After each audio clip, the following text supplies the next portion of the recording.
मेरे प्यारे भाई और बहनों, आज के इस समाचार में हमने पढ़ के सुना है कि निकोदेमुस रात के समय प्रभु के पास आकर प्रभु से कहते हैं, रब्बी हम जानते हैं कि आप ईश्वर की ओर से आए हुए गुरु हैं। आप जो चमत्कार दिखाते हैं उन्हें कोई तब तक नहीं दिखा सकता जब तक कि ईश्वर उसके साथ नहीं है। अरे बोलने का तात्पर्य इतना ही है, निकोदेमुस को मालूम था कि प्रभु ईश्वर के पुत्र है और ईश्वर उसके साथ है, ये सब उसको मालूम था। फिर भी वह यीशु को मिलने के लिए कब आया?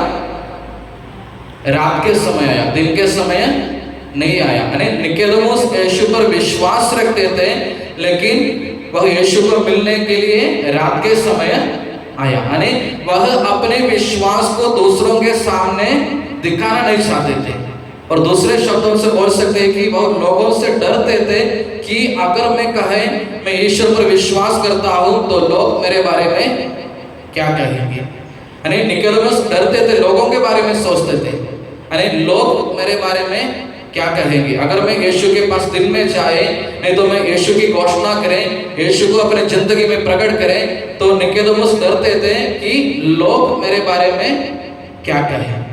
नहीं, इसलिए वह प्रभु के पास नहीं जाते हैं, नहीं रात के समय प्रभु के पास जाते हैं। और हमको भी सोचना चाहिए, नहीं तो कभी कभी हमारा भी विचार ये है कि अगर मैं प्रभु को स्वीकार करेंगे तो लोगों के सामने प्रभु के बारे में कहेंगे, प्रभु की घोषणा करेंगे, तो लोग मेरे बारे में क्या कहेंगे।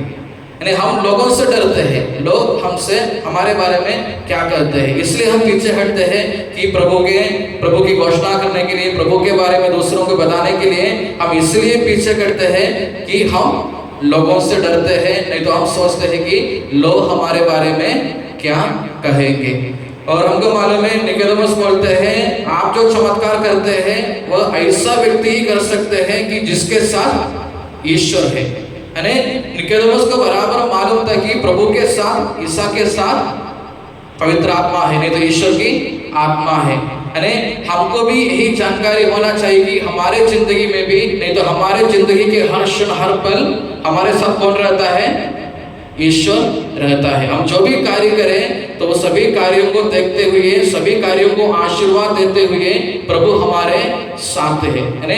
हमको भी यही जानकारी, यही माहिती होना चाहिए कि प्रभु हमेशा हमारे साथ है। तो आज के पूजा विधान में, नहीं तो आज प्रार्थना करते समय हम अपने मन को जांच करके देखें कि प्रभु के पास आने के लिए, प्रभु के बारे में बोलने के लिए, प्रभु की घोषणा करने के लिए मुझे क्या रोकता है। क्या लोगों से डर रखते हैं? नहीं तो हम यही सोचते हैं कि लोग मेरे बारे में क्या बोलते हैं। नहीं तो निकोदेमुस के जैसे हमारा पैसा हो, पोजीशन हो, अधिकार हो, हमें क्या रोकता है प्रभु को फॉलो करने के लिए, प्रभु की घोषणा करने के लिए, प्रभु के बारे में कहने के लिए हमें क्या रोकता है। इसी के बारे में आज हम मनन चिंतन करें और प्रभु के आशीर्वाद मांगते हुए हम आगे बढ़े। ईश्वर हम सबको आशीष दे, पिता, पुत्र और पवित्र आत्मा के नाम पर।